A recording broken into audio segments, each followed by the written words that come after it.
여러분 안녕하세요. 여행복 전도사 돌청아제입니다. 오늘은 2021년 3월 21일 일요일입니다. 어제가 춘분이었어요. 그래서 이제 그 낮과 밤이 같아지는 그런 시기가 됐는데요. 그러다 보니까 이제 본격적으로 봄이 시작되는 그런 기분이 된 것 같습니다. 네, 오늘 제가 준비한 내용은요. 저의 첫 번째 버킷리스트였던 북미 대륙 횡단 자동차 여행 14번째 시간으로 6일차 드디어 이제 미국 땅에서 캐나다 북쪽으로 넘어가는 그런 시기가 되겠습니다. 그래서 저희들은 이제 통상 그 캐나다 국경을 넘을 때 되게 자동차로 이제 육로로 넘어가는데 저는 일부러 올림픽 국립공원을 보고 포트앤젤레스에서 페리로 캐나다 국경을 넘어가는 그러한 길을 택했습니다. 네, 지난 시간에 이제 올림픽 국립공원에 대한 정말 신비스러운 초자연의 현상을 제가 이제 설명을 해드렸는데요. 여러분 꼭 그 시애틀에 가게 되면은 올림픽 국립공원에 그 호 레인포리스트라든가 이러한 정말 그 열대 우림이 우거져 있는 그 지역의 트레킹과 관광을 꼭 해보시기 바랍니다. 제가 미국 이제서 캐나다로 넘어가는 거는 이런 순서로 넘어갔습니다.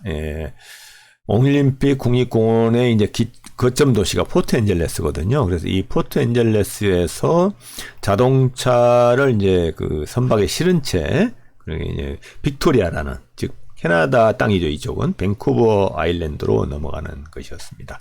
그래서 미국과 캐나다 사이에 흐르는 이 그 해협 사이를 흐르는 바다를 살리시해라고 그러거든요. 그래서 이 살리시해를 건너서 북쪽으로 1시간 33분 걸려서 빅토리아로 이제 가는 그러한 길을 택했습니다. 10년 전에 그때 그 운임비로 저하고 저희 가족하고 소형차를 싣고 페리에 싣고 가는 비용이 약 81달러 50센트였는데요. 지금은 한 100여 불 정도 하지 않을까 하는 생각도 드는데요. 하여튼 이런 블랙볼 페리 라인이라는 이런 배를 타고 이제 저희들이 넘어갔었거든요.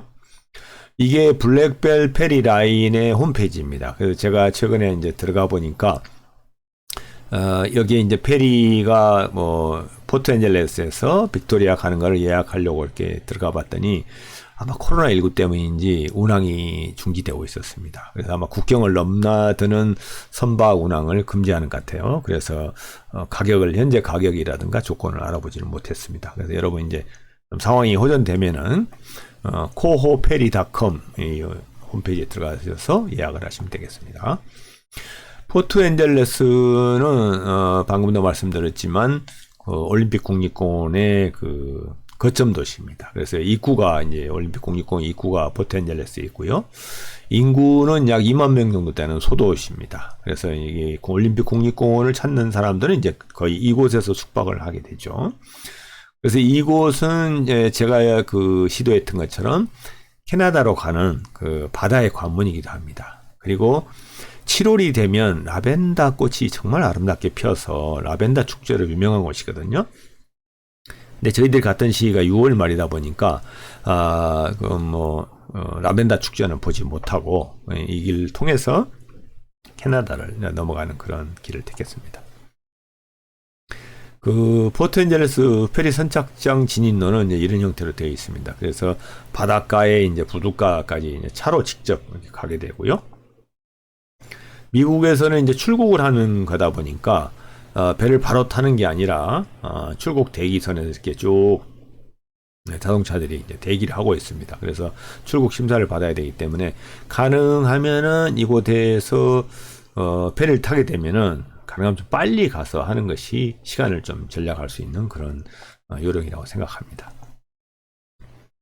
그리고 이제 미국 출국 신고할 때 신고서는 이렇게 간단했습니다. 이 왼쪽에 이게 이제 미국의 코스트가드, 연안 그 함대에서 규정해 놓은 그 이제 출국 신고서였는데 간단했습니다. 저희들 그 성함하고 그다음에 성별, 그다음에 그 생년월일을 적도록 돼 있었어요. 그래서 이것만 가지고 요건을 제시하면은 바로 이제 보딩 패스만 있으면은 출국이 가능하고요.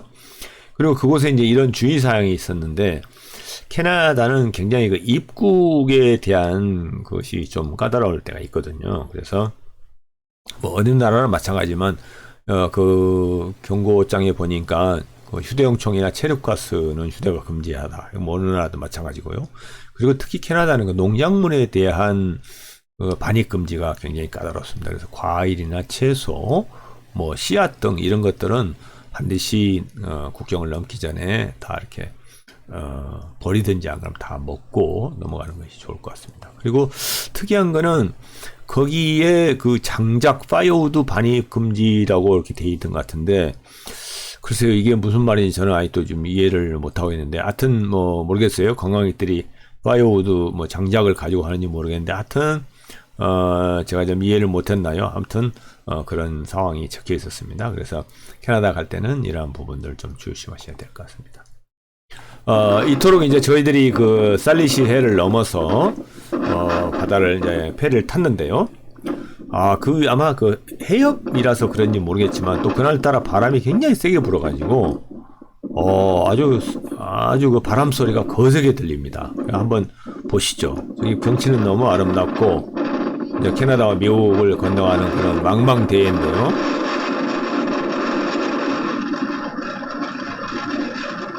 뭐 시끄러울 정도죠.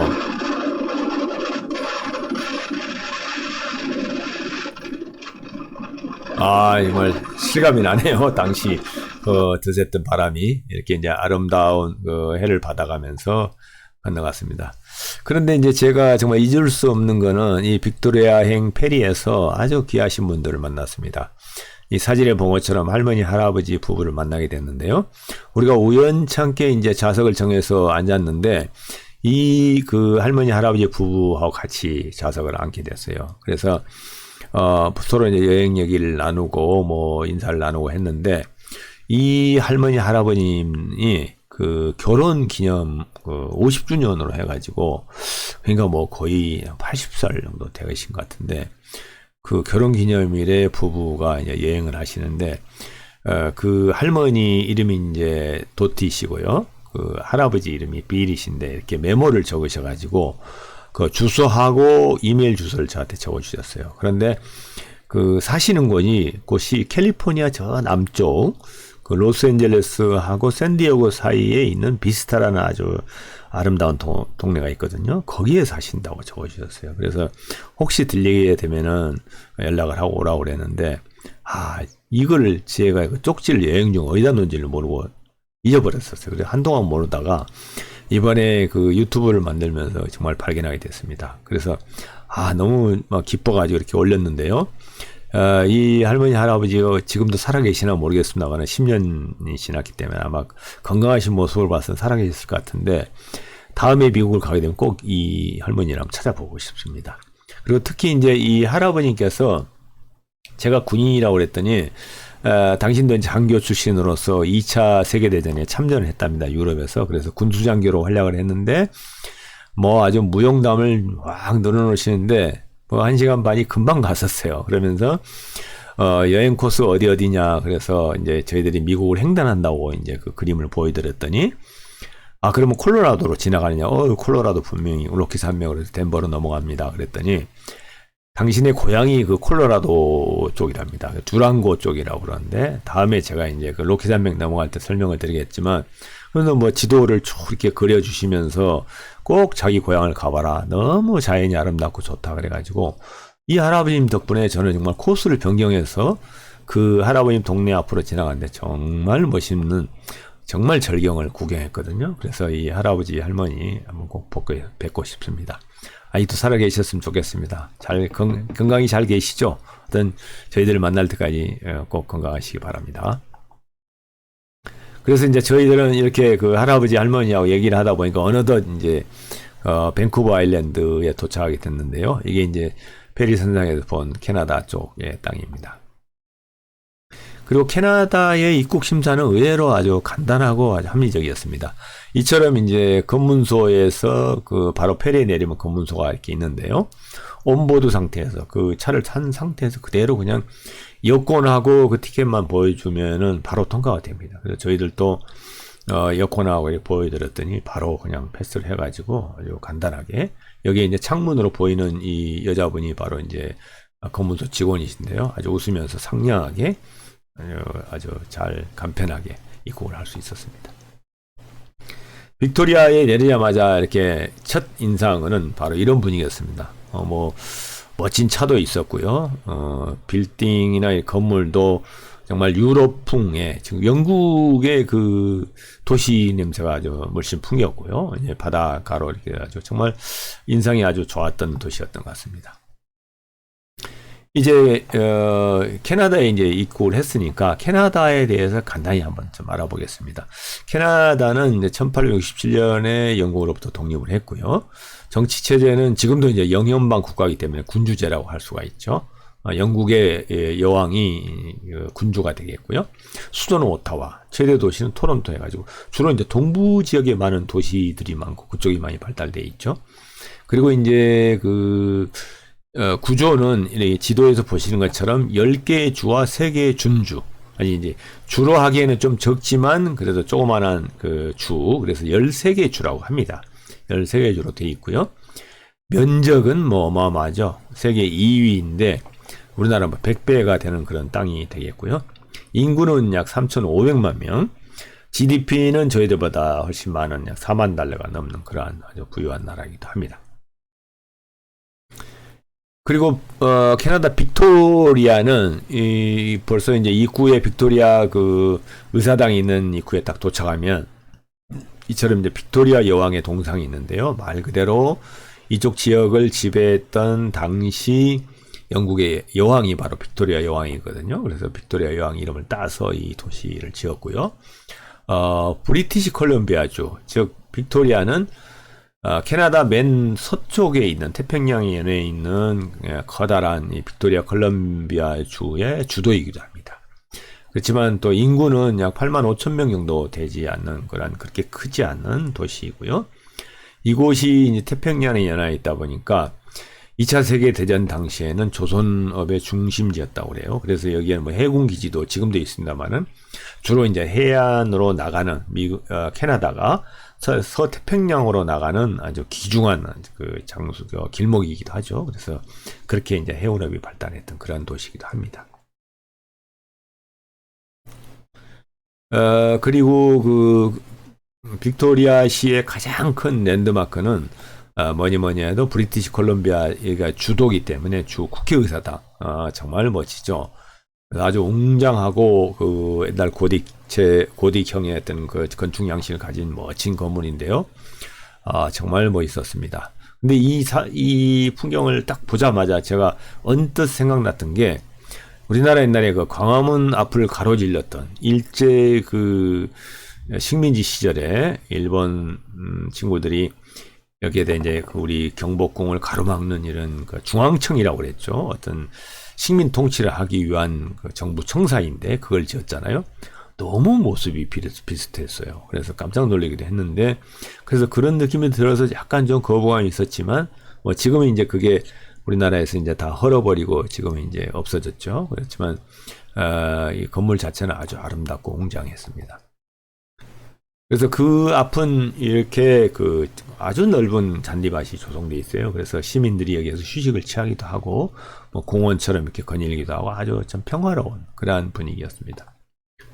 그래서 그곳에서는 이렇게 시티 버스를 타고 시티 투어를 하든지 아니면 그 이제 국회의사당을 소개하면서 조그만 팁을 받고 이렇게 서로 포즈를 취해주고 사진을 찍게 해주는 모델들이 이렇게 기다리고 있어요. 그래서 저희도 이제 이렇게 예쁜 그 여성 모델들하고 사진도 찍고요. 여기 또 이제 안내소도 있고 그래가지고 누구든지 여기에 이제 국회의사당을 관람할 수가 있습니다. 그래서 뭐 제한된 지역이지만 안내를 받아가면서 할 수 있고요. 자유롭게 구경을 할 수 있는 그런 곳이기 때문에 국회의사당 내부도 한번 구경을 해보시기 바랍니다. 그리고 두 번째 랜드마크는 그 국회의사당에서 이렇게 바다 쪽을 내려다보면 오른쪽에 그 바닷가에 정말 최고급 호텔이죠. 4성급 호텔인데 페어몬트 익스프레스 호텔이 이렇게 떡 자리 잡고 있습니다. 그래서 이 호텔도 옛날 그 유럽풍의 정말 몇백 년이 된 그런 건물이 있는데 아주 참 멋진 그런 건물이었습니다. 그리고 그 호텔 그 담벽에 이렇게 담쟁이가 파랗게 이렇게 올라가고 있는 그런 모습이 아주 인상적이었습니다. 그리고 이제 그 빅토리아시의 그 국회의사당이 있는 그 앞에 바다를 이제 인너 하버라고 그러는데요. 그 항구의 모습입니다. 그래서 인너 하버 모습을 보니까 뭐 요트라든가 고급 요트, 그다음에 범선 뭐 이런 것들이 있어가지고 이곳이 얼마만큼 그 영국의 전통을 잘 지켜오는 그러한 전통적인 도시인지를 한눈에 알아볼 수 있는 그러한 항구였습니다. 그리고 그 인너 하버 이 사이드로 왼쪽으로 보면 아까 보셨던 그 익스프레스 호텔 반대편인데요. 언더시 가든이라는 이런 게 있어요. 이게 이제 그 뭐냐면은 이 길이는 약 150피트, 우리나라로 한 사람이 한 50m 정도 되죠. 길이가 되고 이 배에 타서 이제 안으로 들어가면 바다 밑으로 약 4.6m 정도 밑에 그 아쿠아리움이 있어요. 그래서 그 아쿠아리움에서 뭐 해양 동물이라든가 여러 가지 물고기들, 이러한 바다 동물들을 이렇게 볼 수 있는 아쿠아리움이 있기 때문에 특히 뭐 아이들하고 같이 가는 사람들이나 그 외에 어떤 그런 쪽에 관심이 있으신 분들은 이 언더시 가든을 꼭 한번 들어보시기 바랍니다. 여기에 또 저희 나라의 국기도 있어가지고 좀 친근감이 느껴지더라고요. 그래서 이렇게 해서 이제 간단히 저희들이 이제 그 포트앤젤레스 미국 땅에서 페리를 타고 빅토리아로 넘어가는 여행을 이제 소개시켜 드렸습니다. 그래서 여러분들도 캐나다를 횡단하게 되면은 그런 방식으로 한번 넘어가 보시는 것도 좋은 경험일 것 같습니다. 네, 이렇게 해서 이제 그 6일차의 첫 번째 시간을 마쳤고요. 다음 시간에는 6일차 두 번째 순서로 이제 밴쿠버 아일랜드에 대한 설명을 해드리도록 하겠습니다. 아까 그 설명드린 빅토리아가 바로 밴쿠버 아일랜드 거대한 섬인데 그 섬에 있는 첫 번째 이제 도시였거든요. 그래서 다음 시간에는 여러분들이 유명한, 세계적으로 유명한 정원이죠. 세계적으로 유명한 부차드 가든에 대한 것을 시작으로 해서 밴쿠버 아일랜드를 소개시켜드리는 시간으로 갖겠습니다. 네, 여러분 지금까지 시청해주셔서 대단히 감사합니다. 다음 시간에 또 뵙도록 하겠습니다. 네, 안녕히 계십시오.